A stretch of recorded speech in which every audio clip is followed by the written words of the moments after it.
Theorems. रेले theorems क्या होता है, आइए इसके बारे में जानते हैं। इसका स्टेटमेंट है कि यदि कोई function F close interval A B में कंटिन्यूअस है, ओपन इंटरवल ए बी में डिफरेंशिएबल है, और यदि F A equal to F B हो जाता है, तो ए और बी के बीच यानी अंतराल ए बी में एक ऐसी बिंदु आपको सी मिलेगा जहां पर उस फंक्शन का डिफरेंशिएबल जीरो होगा। यानी सिंपल है, ये फंक्शन एफ है जो क्लोज इंटरवल ए बी में कंटिन्यूअस है, ओपन इंटरवल ए बी में डिफरेंशिएबल है, और F equal to F B है। तो इस अंतराल ए बी में एक और पॉइंट आपको सी मिल रहा है जिस पर उसका डिफरेंशिएशन क्या होता है, जीरो होता है। चलिए इसको, इस रोले थ्योरम को आपका ज्योमेट्री से, ग्राफ से किस प्रकार से इसको स्टेटमेंट को एक्सप्लेन करते हैं, इसमें देखिएगा। जैसे कि हम कोई एक फंक्शन लेते हैं y equal to F X, है ना। अब इस फंक्शन का ग्राफ इस प्रकार से ड्रॉ करते हैं। सपोज मान लेते हैं कि y equal to F X का फंक्शन का ग्राफ इस प्रकार से है। अब इस ग्राफ में आप क्या देख रहे हैं कि यहाँ से यहाँ तक जाने में, यानी सपोज यहाँ पर एक्स इक्वल टू ए है पॉइंट, और यहाँ पर एक्स इक्वल टू क्या है आपका बी है। तो इस पॉइंट से इस पॉइंट तक जाने में आपको कहीं पर पेन उठाना नहीं पड़ रहा है ना? तो यह फंक्शन क्या होगा, यहाँ से यहाँ तक ये कंटिन्यूअस हो जाएगा। तो कंटिन्यूटी तो ग्राफ में पता चल रहा है। दूसरी बात, अब ए से बी तक में कोई भी ग्राफ पर ऐसी पॉइंट नहीं है जहां पर आप दो दो टेंजेंट खींच सकते हैं, यानी एक से अधिक स्पर्शरेखा खींच सकते हैं। तो ये नहीं खींचा जा सकता है। तो ये फंक्शन क्या होगा, डिफरेंशिएबल भी हो जाएगा। तो ग्राफ से, ज्योमेट्री से आपको पता चल रहा है कि इंटरवल ए बी में ये फंक्शन कंटिन्यूअस भी है क्योंकि पेन नहीं उठाना पड़ रहा है, और ये डिफरेंशिएबल भी है क्योंकि दो दो स्पर्शरेखा एक ही बिंदु पर नहीं खींचा जा सकता है। अब यहाँ पर इस ग्राफ में ये भी दिखाई पड़ रहा है कि F A equal to F B है, मतलब जितना हाइट एफ ए का उतना हाइट आपका क्या एफ बी का। तो एफ इक्वल टू क्या हो जाएगा आपका, एफ बी हो जाएगा। यानी तीनों स्टेटमेंट, यानी तीनों पॉइंट इसमें क्या हो रहा है आपका, फॉलो कर रहा है। कंटिन्यूअस भी है, डिफरेंशिएबल भी है, और F equal to F B है। तो ए और बी के बीच ही, ए और बी के बीच एक ऐसी पॉइंट सी मिलेगा, एक्स बराबर सी मिलेगा, जहां पर इसका डिफरेंशिएशन क्या होगा, जीरो होगा। आप जानते हैं कि कोई भी आपका ग्राफ दिया, फंक्शन दिया हुआ, उसका जो डिफरेंशिएशन होता है उस फंक्शन का स्लोप कहलाता है। जैसे कि आपका एफ एक्स कोई आपका फंक्शन है, ये फंक्शन है, और इस फंक्शन का यदि ग्राफ खींचते हैं, ये फंक्शन है, यदि इस फंक्शन का आप ग्राफ खींचते हैं तो एफ डैश एक्स जो होगा, इस ग्राफ का आपका क्या होता है, स्लोप होगा। ग्राफ का स्लोप हो जाएगा। यानी कोई भी फंक्शन का डिफरेंशिएशन जो होता है उस फंक्शन का क्या होता है, आपका स्लोप होता है। तो यहाँ पर एफ डैश सी है, यानी यह पॉइंट सी पर, एक्स बराबर सी पर इस फंक्शन का स्लोप बताएगा। और ये जो स्लोप है वो उसके टेंजेंट होता है, टेंजेंट का स्लोप होता है, सॉरी। इस function D by D x जो होगा उस फंक्शन पर खींचे गए टेंजेंट यानी स्पर्श रेखा का स्लोप होता है। और ये जो स्पर्श रेखा है इस पॉइंट पर एक्स इक्वल टू सी पर, वो एक्स अक्ष के पैरेलल है, एक्स से क्या है, पैरेलल है। और जो लाइन एक्स अक्ष के पैरेलल होता है उसका स्लोप क्या होता है, जीरो होता है। तो इसका स्लोप क्या हो जाएगा, इस टेंजेंट का स्लोप जीरो होगा, यानी एफ डैश सी क्या हो जाएगा आपका, जीरो हो जाएगा। तो यहाँ पर आप ये कह सकते हैं कि आपका जो फंक्शन एफ एक्स है, ए बी में क्या है आपका, कंटिन्यूअस भी है, ए बी में कंटिन्यूअस है। दूसरी बात, आपका ए बी ओपन इंटरवल, ये क्लोज इंटरवल, ये ओपन इंटरवल, ए बी में डिफरेंशिएबल है, डिफरेंशिएबल है। और तीसरी पॉइंट क्या हो जाएगा, इसमें देख रहे हैं यहाँ पर क्लियरली, आपका क्लियरली स्पष्ट तौर पर ये भी देख रहे हैं कि एफ इक्वल टू एफ भी है। तो यहाँ पर आपका ये भी दिखाई पड़ रहा है कि जो सी जो है, सी जो बिलोंग कर रहा है ए बी में, ग्राफ से पता चल रहा है कि सी जो है ए और बी के क्या आपका बीच ही है। तो सी किससे बिलोंग करेगा, ए बी में कर रहा है। और आप ये भी देख रहे हैं कि एफ डैश सी जो है आपका क्या है, जीरो है। कैसे आप जीरो कर सकते हैं, क्योंकि सी पॉइंट पर जो टेंजेंट खिंचा रहा वो एक्स एच के पैरेलल है, और जो टेंजेंट का स्लोप होगा वो इस फंक्शन का डिफरेंशिएशन हो जाएगा। और ये आपका फंक्शन का डिफरेंशिएशन टेंजेंट का स्लोप बता रहा है, टेंजेंट एक्स एच के पैरेलल है, तो एक्स एच के पैरेलल रेखा का स्लोप क्या होता है, जीरो होता है, इसलिए एफ डैश सी बराबर क्या हो जाता है, जीरो हो जाएगा। अब रह गया इसका प्रॉब्लम कैसे बनेगा। प्रॉब्लम बनाने के लिए हमें क्या क्या करना पड़ता है इसके बारे में चर्चा करते हैं। तो इसमें ज़्यादातर के क्वेश्चन आता है तो आपको कोई फंक्शन दिया रहेगा, इंटरवल दिया रहेगा और कहेगा कि verify the Rolle theorem in interval A B, या जो भी इंटरवल दिया रहेगा, यानी कोई किसी भी इंटरवल में किसी फंक्शन के रोले के थ्योरम का सत्यापन करने के लिए आता है प्रॉब्लम। तो बनाइए कैसे, इसके बारे में कुछ पॉइंट बताते हैं, स्टेप बताते हैं। तो सबसे पहले आपको वो देखना है कि फंक्शन कंटिन्यूअस है या नहीं है। उस इंटरवल में फंक्शन आपका कंटिन्यूअस होता है कि नहीं होता है, यानी संतत होता है कि नहीं होता है, पहले ये चेक करना है। संतत चेक करने के लिए बताए थे कि यदि आपका फंक्शन पोलिनोमियल फंक्शन रहेगा, पोलिनोमियल फंक्शन यदि बोले तो हो जाएगा आपका बाई इक्वल टू इस टाइप से रहेगा, यानी f x equal to x square plus 2x plus 3, इस टाइप का पोलिनोमियल फंक्शन रहेगा यदि पोलिनोमियल फंक्शन हो। दूसरा यदि आपका कांस्टेंट फंक्शन हो, कांस्टेंट फंक्शन का मतलब हो गया एफ एक्स इक्वल टू कोई कांस्टेंट टर्म सी रहेगा या आपको डी रहेगा, कुछ भी रहे। तीसरा यदि आपका हो गया f x equal to sine x रहेगा, या तो चौथा आपका हो गया f x equal to cos x रहेगा। तो ये सब जो फंक्शन होता है ये सभी बिंदु पर क्या होता है, संतत होता है, याद रखिएगा। ये सबको चेक करने की आवश्यकता नहीं, बिंदु पर क्या होता है आपका संतत यानी कंटिन्यूअस होता है। तो आपको सबसे पहले कंटिन्यूटी चेक करना फंक्शन का, कंटिन्यूअस है या नहीं है। तो देखना है कि पोलिनोमियल फंक्शन है, यानी x3 भी रहेगा x4 भी रहेगा, तो वो हमेशा क्या हो जाएगा, कंटिन्यूअस हो जाएगा। तो जो भी इंटरवल रहेगा उसमें भी कंटिन्यूअस रहेगा। यदि कांस्टेंट फंक्शन है, एफ एक्स बराबर 4 है, एफ एक्स बराबर 5 है, 3 है, 6 है, तो वो भी हमेशा क्या होगा, कंटिन्यूअस होगा। तो वो उस इंटरवल में भी क्या हो जाएगा, कंटिन्यूअस हो जाएगा।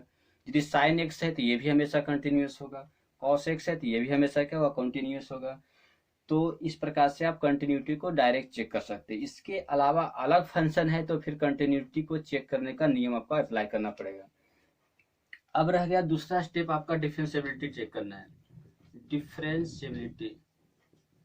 डिफरेंशिएबिलिटी कैसे चेक होगा, तो ध्यान रखना है कि जो फंक्शन कंटिन्यूअस होता है वह फंक्शन हमेशा क्या होगा, आपका डिफरेंशिएबल भी होगा।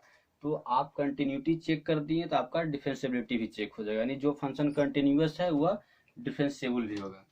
तो कंटिन्यूटी चेक कीजिए तो आपका डिफरेंशिएबिलिटी भी चेक हो जाएगा। तीसरा आपका निकालना है एफ ए और एफ बी निकालना है। एफ ए फाइंड आउट कीजिएगा, फिर नेक्स्ट आपका एफ बी फाइंड आउट कीजिएगा। एफ ए और एफ बी यानी उस फंक्शन में एक्स के जगह पर ए रखिएगा, जो इंटरवल दिया रहेगा इस प्रकार से, जैसे कि इंटरवल आपका रहता है, यदि आपका फंक्शन इंटरवल इस प्रकार से दिया रहेगा ए बी, तो पहला पॉइंट रखिएगा एफ ए एक्स के जगह पर, और दूसरा आपका एफ बी। इंटरवल इस प्रकार से रहेगा, फंक्शन यदि एफ एक्स है तो इस प्रकार से रखना है, एफ ए निकालना और एफ बी निकालना है। फिर देखना है क्या दोनों बराबर होता है कि नहीं होता है। यदि दोनों बराबर हो गया, f A equal to F b यदि आपका दोनों बराबर हो गया, तो इस प्रकार से हम कहेंगे कि रोले का थ्योरम सेटिस्फाई होता है। क्या कहेंगे, रोलेस थ्योरम सेटिस्फाई होता है, सेटिस्फाइड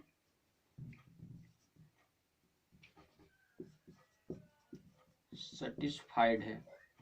जब रोले का थ्योरम सेटिस्फाइड हो जाएगा तो इसके बाद नेक्स्ट स्टेप क्या करना है आपका, F dash x find out करना है। एफ डैश एक्स है ना, क्या निकालिएगा, to find F dash x.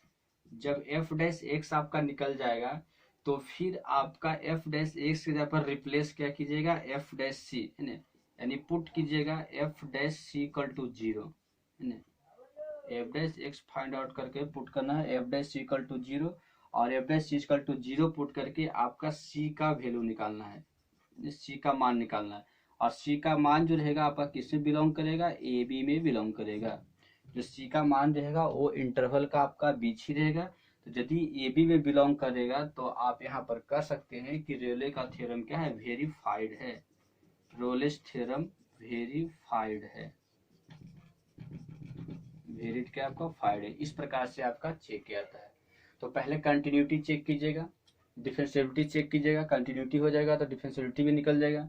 उसके बाद एफ ए एफ बी निकालना है, दोनों को बराबर करके देखना है, दोनों बराबर आ रहा है दोनों का वैल्यू, तो आप कहिएगा कि ये रेले का थ्योरम जो है आपका सेटिस्फाइड होता है, जो कंडीशन है वो इसमें अप्लाई हो रहा है। अब कंडीशन यदि अप्लाई हो गया तो अब हम इसका डिफरेंशिएशन निकालते हैं। फंक्शन को डिफरेंशिएट कीजिएगा एक्स के सापेक्ष, तो आपको एफ डैश एक्स मिलेगा। फिर एफ डैश एक्स निकालने के बाद एफ डैश सी रिप्लेस करके जीरो पुट कीजिएगा, यानी एक्स की जगह पर सी रखकर आपका जीरो पुट कीजिएगा। तो वहां पर सॉल्व कर आपका क्वाड्रेटिक इक्वेशन भी आ सकता है, लीनियर इक्वेशन भी आ सकता है। तो वहां पर आप क्या कीजिएगा, सी का मान निकालेगा सॉल्व करके। जो सी का मान यदि ए और बी के बीच में आता है तो रोले का थ्योरम वेरीफाई हो जाएगा, यानी सत्यापित हो जाएगा। और ए और बी के बीच में नहीं आता है तो रोले का थ्योरम सत्यापित नहीं होता है। तो इस प्रकार से आपका बनाया जाता है। तो चलिए इसका एक एग्जाम्पल लेकर आप लोग को यहाँ पर थोड़ा डिस्कस कर देते हैं। चलिए क्वेश्चन है, verify Rolle's theorems for the following function f x equal to x square minus 4x plus 3 in intervals 1-3। पहले आपका यहाँ पर फंक्शन दिया हुआ एफ एक्स बराबर x square minus 4x plus 3, ये फंक्शन दिया हुआ, अंतराल 1 और 3 दिया हुआ है। तो फंक्शन यहाँ पर देखिए f x equal to x square minus 4x plus 3 है। यह पोलिनोमियल फंक्शन है, ये क्या आपका पोलिनोमियल फंक्शन है। तो यह कंटिन्यूअस भी होगा हर एक पॉइंट पर, और ये आपका डिफरेंशिएबल भी हो जाएगा। तो आपका इस इंटरवल में भी कंटिन्यूअस होगा और इस इंटरवल में आपका डिफरेंशिएबल भी हो जाएगा। तो डायरेक्ट क्या लिखिएगा, since F x polynomial function है, डायरेक्ट लिखिए पोलिनोमियल फंक्शन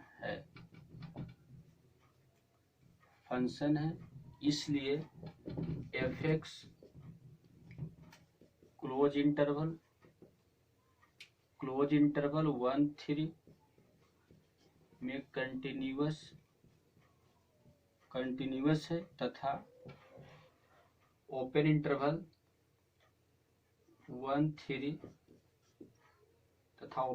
1-3 में डिफरेंशिएबल है। तो आपका कंटिन्यूटी या डिफरेंशिएबिलिटी क्लियर हो गया है। तो ये आपका डिफरेंशिएबल भी है और आपका कंटिन्यूअस भी है। नेक्स्ट अब हमें क्या करना है, इसमें एफ ए निकालना है और एफ बी निकालना है। तो ए की जगह पर यहाँ पर 1 है, बी की जगह पर यहाँ पर 3 है। तो यहाँ पर आप देख रहे हैं ए इक्वल टू 1 है और बी इक्वल टू क्या है 3 है। तो पहले एफ ए निकालिएगा, यानी F1 निकालिए डायरेक्ट। F1 क्या हो जाएगा आपका 1 का होल स्क्वायर माइनस 4 गुने 1 प्लस 3, यानी आपका जब 1 माइनस 4 प्लस 3 बराबर आपका 0 आ जाएगा। फिर निकालना है एफ बी का मतलब F3 का मतलब क्या होगा 3 का होल स्क्वायर माइनस 4 गुने 3 और प्लस 3। तो 4 12 3 3 9 माइनस 12 प्लस 3, यानी ये भी क्या 0 आ जाएगा। तो यहाँ पर क्या देख रहे हैं, since f A equal to यानी F1 इक्वल टू F3 देख रहे हैं। F1 इक्वल टू क्या आपका F3, दोनों बराबर है, यानी f equal to F B हो गया। तो आप क्या कर सकते हैं, अतः रोले की थ्योरम क्या आपका सेटिस्फाई है, हेंस रोले थ्योरम। चलिए हिंदी में लिखते हैं, अतः रोलेस थ्योरम सेटिस्फाई है, थ्योरम सेटिस्फाइड है। अब जब सेटिस्फाइड हो गया, संतुष्ट हो गया, तो अब हमें इसका डिफरेंशिएशन निकालना है, एफ डैश एक्स निकालना है। तो सिंस जानते हैं एफ एक्स इक्वल टू क्या है, f x equal to x square minus 4x plus 3 है, इसलिए एफ डैश एक्स क्या होगा, एफ डैश एक्स जो होगा d x square minus 4x plus 3 upon d x, differentiate करना है इसको। तो इम्प्लाई हो जाएगा f dash x equal to x square का डिफरेंशिएशन 2x माइनस 4x का माइनस 4 हो जाएगा और 3 का क्या 0 हो जाएगा, यानी f dash x equal to क्या हो जाएगा आपका 2x माइनस 4 हो जाएगा। इसलिए एफ डैश सी निकालेगा, एफ डैश सी बराबर क्या 2c माइनस 4 हो जाएगा। अब क्या पुट करना है, डिफरेंशिएशन भी निकल गया, एफ डैश सी भी निकल गया। अब पुट क्या कीजिएगा, एफ डैश सी बराबर 0 पुट कीजिएगा। एफ डैश सी बराबर 0 यदि पुट करते हैं तो इम्प्लाई हो जाएगा एफ डैश सी के पर क्या रखा है 2c माइनस 4 इक्वल टू 0 हो जाएगा। इसलिए आपका 2c बराबर 4, इसलिए c का मान क्या हो गया, इम्प्लाई 2c बराबर 4, इसलिए c का मान 4 पे 2 कट गया तो आपका 2 आ जाएगा। तो यहाँ पर इस प्रकार से आपका c का मान 2 निकला। या जो ये c का मान 2 आया है, क्या इंटरवल 1 और 3 के बीच है कि नहीं है, 1 और 3 के बीच है कि नहीं, तो हाँ 1 और 3 के बीच है। तो यदि 1 और 3 के बीच है तो ये आपका रोले का थ्योरम इस प्रकार से वेरीफाई हो जाता है। तो सिंस लिखना है कैसे, सिंस आपका c इक्वल टू 2 जो है बिलोंग्स टू आपका 1 और 3 है ना, सिंस c इक्वल टू 2 जो है 1 और 3 में क्या कर रहा है आपका बिलोंग कर रहा है, तो अतः आप क्या करते हैं, रोलेज थ्योरम वेरीफाइड है, अतः रोलेज थ्योरम क्या आपका वेरीफाइड है। तो इस प्रकार से प्रॉब्लम बनता है, सारा प्रॉब्लम इसी ढंग से बनेगा। पहले आपका कंटिन्यूटी चेक करना है, डिफरेंशियलिटी चेक करना है, उसके बाद एफ भी निकालना है, दोनों इक्वल हो जाएगा तो फिर उस फंक्शन को डिफरेंशिएट करना है, डिफरेंशिएट करने के बाद एफ डैश एक्स के जगह सी को रिप्लेस करके एफ डैश सी निकालना है, एफ डैश सी निकल जाए तो एफ डैश सी पुट आपका 0 पुट करना है। अब 0 पुट करने के बाद सी का मान निकालना है, यदि सी का कोई भी मान, किसी में सी का 2 या 3 मान भी निकल सकता है, जैसे इसमें एक ही मान निकला, किसी में 2 या 3 भी निकलेगा, तो देखना है कि जैसे 3 मान निकला है सी का, तो कोई एक भी मान इसके बीच आ जाएगा, इंटरवल के बीच आ जाएगा तो सेटिस्फाई हो जाएगा, और यदि 3 में से कोई भी नहीं आएगा तो सेटिस्फाई आपका नहीं होगा।